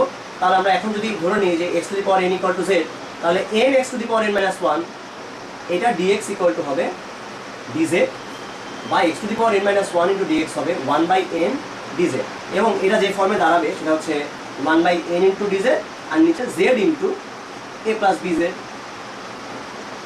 এটাও আমরা চাইলে একদম কি বলে এই আংশিক ভগ্নাংশের আইডিয়া দিয়ে করলে খুব ইজিলি একবারে করে ফেলা যায়। আর তা না হলে চাইলে ভিতরে তোমরা চাইলে গুণও করে দিতে পারো, az plus b z square. আমরা এর আগে দ্বিঘাত সংক্রান্ত অনেকগুলো কথা বলেছি, বারবারই আসলে এই দ্বিঘাতগুলো আসবে, এই কারণে দ্বিঘাতকে আমি শুরু করেছি। দেখো এখন আবার একটা দ্বিঘাত পাওয়া গেছে যেটাতে খুব ইজিলি করে ফেলা যায়। চাইলে এই একই অঙ্ক আমরা আরেকটা স্টাইলে করতে পারি, সেই স্টাইলটা বলা যাক, সেটা হচ্ছে আমি যদি x to the power n K 1/z ধরে নিই, যেমন এই জায়গায় একই অঙ্ক আমরা চাইলে অন্যভাবে করতে পারি। x to the power n কে যদি 1/z ধরে নিই তখন কি দাঁড়ায় দেখি। ধরি x to the power n equal two 1/z, তাহলে দেখো দুই পাশে যদি লন নেওয়া যায়, লন নিলে দাঁড়াবে n ln x equal to minus ln z। ln 1/z থাকবে, z two the power minus 1, মাইনাসটাকে বাইরে বের করে নিয়ে আসো। আচ্ছা, সো এখন যদি ডিফারেন্সিয়েট করা যায় তাহলে পাওয়া যাবে n by x into dx plus equal to এই পাশে থাকবে 1/z dz। এটার মধ্যে খুবই আনন্দ আছে আসলে, এটা বেশ মজার একটা ফর্ম, কারণ অলরেডি দেখতে পাচ্ছ যে 1/x dx এটার টোটাল মানটাই আমি একবারে পেয়ে যাচ্ছি, এটা হচ্ছে 1/nz dz। 1/x dx কিন্তু অলরেডি আমাদের আছে dx বাই x, তাই না? সেই জিনিসটার বদলে আমি বসতে পারবো মাইনাস 1/nz আর a plus b by z। এটা হলে সুবিধা যেটা, এখন নিচে জাস্ট এক ঘাত চলে আসবে, দেখো anz প্লাস bn। এটা নর্মাল একটা এক ঘাতের জিনিস, একেবারে সিম্পল একটা এক ঘাতের, যেটাকে আমরা কিছু না করেই করে ফেলতে পারি। মাইনাস 1/an ln নিচের অংশটা। নর্মাল যদি থাকে তাহলে তো লন আসেই, আর যেহেতু x এর সাথে সহগ আছে an, সেটা বাইরে বের হয়ে আসছে জাস্ট anটা, আর কিছু না। এখানে আর কোনো অসাধারণ কোনো লাইন এখানে করা হয়নি। সো খুব ইজিলি দেখো আমরা এই ধরনের অঙ্কগুলো x to the power n ধরলে করে ফেলতে পারি, বাট এটা ধরলে সমস্যাটা হচ্ছে যে এই জিনিসটা মনে রাখতে হয়, এটা খুব ইম্পর্টেন্ট। এটা মনে থাকে না যে এখানে তোমাকে লন নিতে হবে, একবার লন নিতে হয়। এই অংশটা বেশ ইম্পর্টেন্ট এই জায়গাটায়, যদি এভাবে অঙ্কটা করতে চাও। আচ্ছা ওকে, আমরা আসলে আর খুব জটিলতায় যাব না, অলরেডি আমরা অনেক জটিল ফর্ম নিয়ে দেখে ফেলেছি। এখানে আরও অনেক রকম ফর্ম আছে, অনেক রকম। তার মধ্যে আর ছোট দু একটা ফর্ম নিয়ে একটু আমরা দেখতে পারি। যদি সাইন কজ এই জাতীয় ব্যাপারগুলো থাকে তাহলে কি করতে হয়, এরকম দু একটা দেখে আমরা শেষ করবো আসলে আজকে আলোচনা, কারণ অনেক বেশি কিছু এখানে ইচ্ছে করলেই করা যায়, তার দরকার নেই। আচ্ছা, একটা ফর্ম খুব বেশি কাজে লাগে, সেটা হচ্ছে যখন এরকম কিছু জিনিস থাকবে সাইন এক্স বা এই জাতীয় কিছু, এটাকে চাইলে অনেকভাবে করা যায়। তার মধ্যে একটা ইজি ওয়ে হচ্ছে তুমি যদি অনুবন্ধী মানে হচ্ছে নিচেরটার যা থাকবে তার উল্টাটা দিয়ে উপরে নিচে গুণ করে দাও, তাহলে দেখবা কজের একটা ফর্মে পেয়ে গেছো 1/1 মাইনাস সাইন স্কোয়ার এক্স। দেন এরকম টাইপের নিচে 1 plus sine x, 1 plus cos x, 1 minus cos x এরকম যে ফর্মেই থাক তার উল্টাটা দিয়ে তুমি যদি গুণ করে দাও তাহলে দেখবা বেশ সুন্দর একটা ফর্ম তুমি অলরেডি পেয়ে যাবা। cos x square, sorry 1 minus cos square x, দেখবা যা পাবা সবই তোমার চেনা।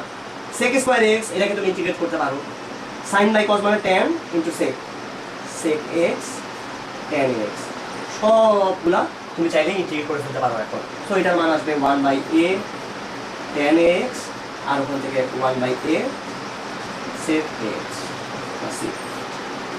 এরকম ফর্মুলাতে সব জায়গাতে জাস্ট এটার উল্টাটা দিয়ে গুণ করে দিলে তুমি পেয়ে যাবে। আচ্ছা, যদি এখন এরকম থাকে যে নিচে আছে দুইটা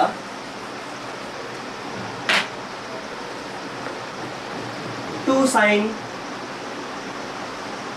x প্লাস 4 cos x, এই জাতীয় কিছু যদি থাকে, উপরে হয়তো dx আছে,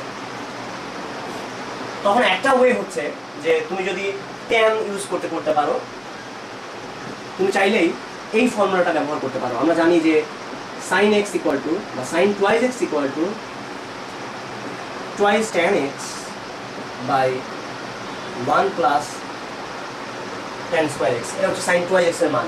আচ্ছা, এটা ব্যবহার করে আমরা চাইলে করতে পারি। আবার cos twice x তো এখানে আমরা জানি 1 minus tan square x by 1 plus tan square x। So এই ভ্যালুগুলো যদি বসায় দেওয়া যায় তাহলে নিচে tan এর অংশ থাকবে, আর দেখো নিচে 1 প্লাস tan স্কয়ার x, এটা কিন্তু sec square. So sec square শেষ পর্যন্ত উপরে চলে যাবে, আর sec স্কয়ার যখন উপরে চলে যায় নিচে যদি tan থাকে, tan কে z ধরলেই তখন তুমি sec স্কয়ার dx ওই জিনিসটা উপরে পেয়ে যাবা। এই সেন্সগুলো খুব ইম্পর্টেন্ট যে তুমি কি হতে যাচ্ছে এই জিনিসটা আগে থেকে আঁচ করতে পারছো কিনা, তুমি গেস করতে পারছো কিনা যে তোমার কিছুক্ষণ পরের ধাপটা কি হবে। তুমি যদি এটা গেস করতে পারো তাহলে তুমি অনেকগুলো আগে যাবে, আসলে তুমি বুঝতে পারবা যে তোমার কি ধরা উচিত। যেমন এখানে sin x এর মানটা যদি বসাই দিই 2 tan x বাই 2, নিচে দেখো আলটিমেটলি আসলে sec স্কয়ার x বাই 2 আছে যেটা উপরে চলে যাবে, আর এখানে 4 into 1 minus tan square x by 2, যাই হোক না কেন নিচে sec স্কয়ার আছে, এটা আমাদের কাছে অনেক বড় একটা ভরসা।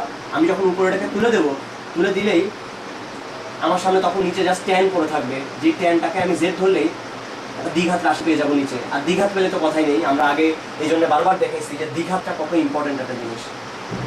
লাকিলি আমাদের জন্য এই অঙ্কটা আরো সোজা হয়ে গেছে। আসলে এখানে দুইটা মিলে গেছে একসাথে, তো মিলে গেলে তো দুটো মিলে গেল, sec স্কয়ার যেটা আছে সেটার মান আমি সরাসরি বের করতে পারি tan দিয়ে।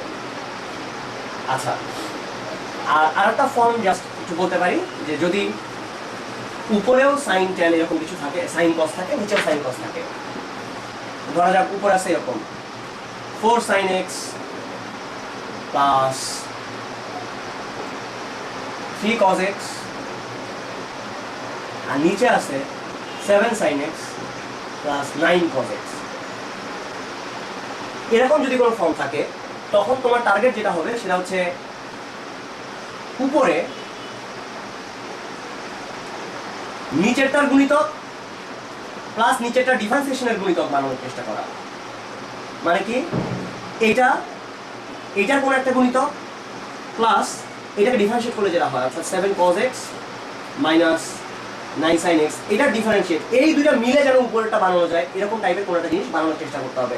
তাহলে দেখো আমি যদি m আর n এর ভ্যালু জানি তাহলে আমার অঙ্ক কিন্তু শেষ। আমি দুইটা যে পার্ট পাবো তার অঙ্কগুলো হবে এরকম m dx plus n into 7 sin x,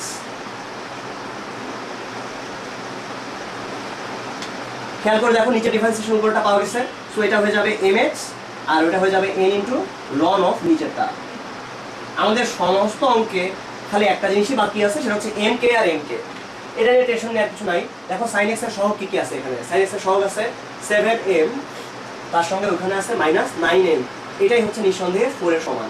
sin x এর এখানে যে সহগ সেটাই তো এখানে আলটিমেটলি আছে, আর এখানে দেখো 9m আর এখানে আছে মাইনাস 7m, এটা হবে 3 এর সমান। এখান থেকে m আর n এর ভ্যালু আমরা চাইলে বের করে দিতে পারবো, তাহলেই আমি পেয়ে যাবো। এই জিনিসটা শুধুমাত্র এটার জন্যই না, যদি এখানে 5 টাইপও থাকে তখনও তার জন্য এই কথাটা সত্যি যে তুমি চেষ্টা করবা নিচেরটা প্লাস নিচেরটার কোনো একটা ডিফারেন্সিয়েশন, নিচের ডিফারেন্সিয়েশনের গুণিতক এরকম ফর্মে উপরেরটাকে প্রকাশ করার চেষ্টা করা, তাহলেই তুমি তোমার পুরো অ্যান্সারটা পেয়ে যাবা। মোটামুটি আমাদের আলোচনা এই পর্যন্তই, কারণ এখানে আরো অনেক অনেক কিছু আছে। আসলে ইন্টিগ্রেশনের শেষ নাই, অনেকগুলো রুল আছে। আপাতত এগুলো জানলেই আমাদের যে সামনের পরীক্ষাটা ভর্তি পরীক্ষা সেটা মোটামুটি কভার করা যাবে। সো এই জন্য আমরা আপাতত আমাদের আলোচনা এই পর্যন্ত যাচ্ছি।